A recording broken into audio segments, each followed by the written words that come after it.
Good morning everyone. आप सभी कैसे हो? आप सभी का कक्षा 5 में हिंदी विषय पर स्वागत है। बच्चों, आज हम लोग एक नया पाठ पढ़ेंगे जिस पाठ का नाम है चंद्रशेखर आज़ाद। आप सभी ने चंद्रशेखर आज़ाद का नाम सुना है और चंद्रशेखर आज़ाद कौन थे ये भी आप सभी जानते हैं। आज हम उन्हीं के बारे में पढ़ेंगे। भारतीय स्वतंत्रता संग्राम के इतिहास में चंद्रशेखर आज़ाद का नाम आदर के साथ लिया जाता है। चंद्रशेखर आज़ाद का जन्म मध्य प्रदेश में झाबुआ जिले के भाभरा नामक ग्राम में हुआ था। इनके पिता का नाम पंडित सीताराम तथा माता का नाम श्रीमती जगरानी था। आज़ाद का बचपन अनेक प्रकार की आर्थिक कठिनाइयों में व्यतीत हुआ। उनके पिता का वेतन मात्र 8 रुपये मासिक था। 14 वर्ष की अवस्था में वे विद्या अध्ययन के लिए काशी आ गए और एक छोटी सी कोठरी लेकर संस्कृत का अध्ययन करने लगे। सन 1921 में जब काशी में असहयोग आंदोलन चल रहा था तब चंद्रशेखर भी उसमें शामिल हुए। चंद्रशेखर आज़ाद का जन्म मध्य प्रदेश में झाबुआ जिले के भाभरा नामक एक गांव में हुआ था। इनके पिता का नाम पंडित सीताराम तथा माता का नाम श्रीमती जगरानी था। चंद्रशेखर आज़ाद का बचपन अनेक प्रकार की कठिनाइयों में बीता था। उनके पिता जो थे उनकी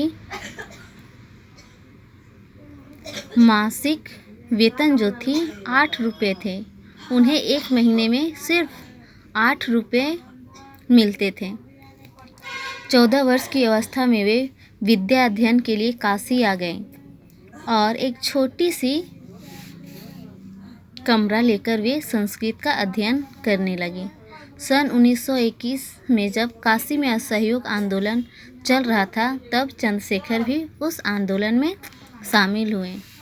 उन्हें गिरफ्तार करके अदालत में मजिस्ट्रेट के सामने लाया गया।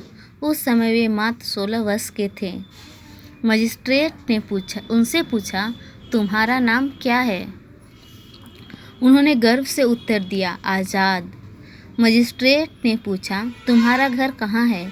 आज़ाद ने उत्तर दिया, जेल खाना।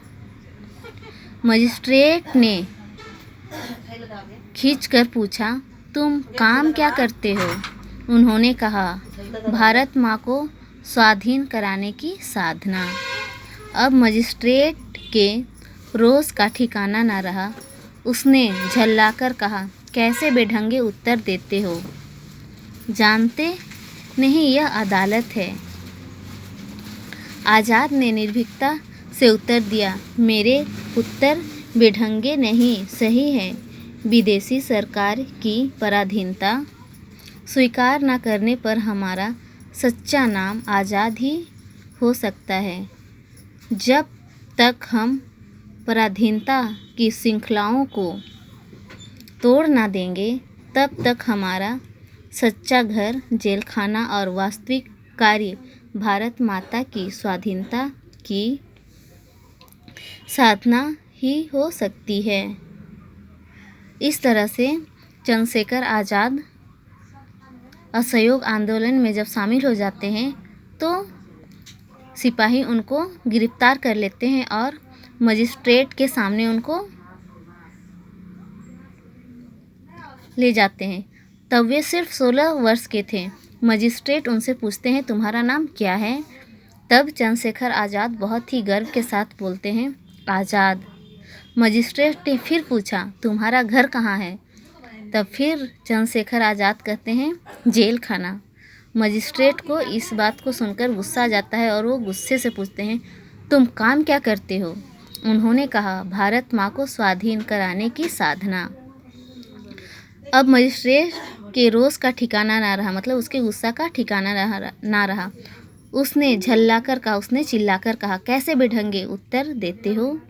जानते नहीं यह अदालत है। इस तरह से मजिस्ट्रेट चंद्रशेखर आज़ाद को बोलते हैं। तब चंद्रशेखर आज़ाद निर्भीकता से उत्तर देते हैं, मेरे उत्तर बेढंगे नहीं, सही है। विदेशी सरकार की पराधीनता स्वीकार न करने पर हमारा सच्चा नाम आज़ाद ही हो सकता है।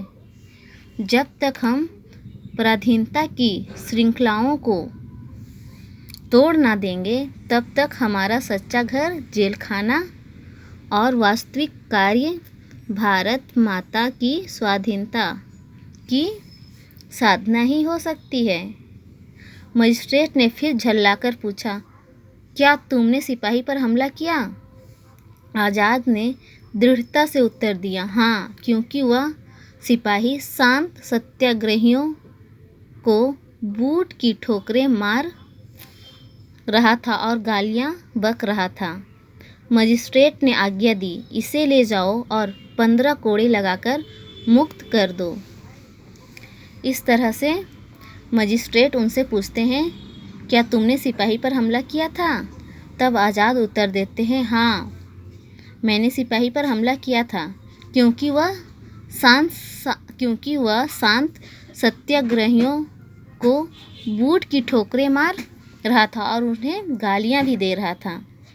तब मजिस्ट्रेट सिपाही को आज्ञा देते हैं और बोलते हैं, इसे ले जाओ और 15 कोड़े लगाओ और इसे फिर मुक्त कर दो। बच्चों, इससे आगे की पढ़ाई हम अगली कक्षा में करेंगे।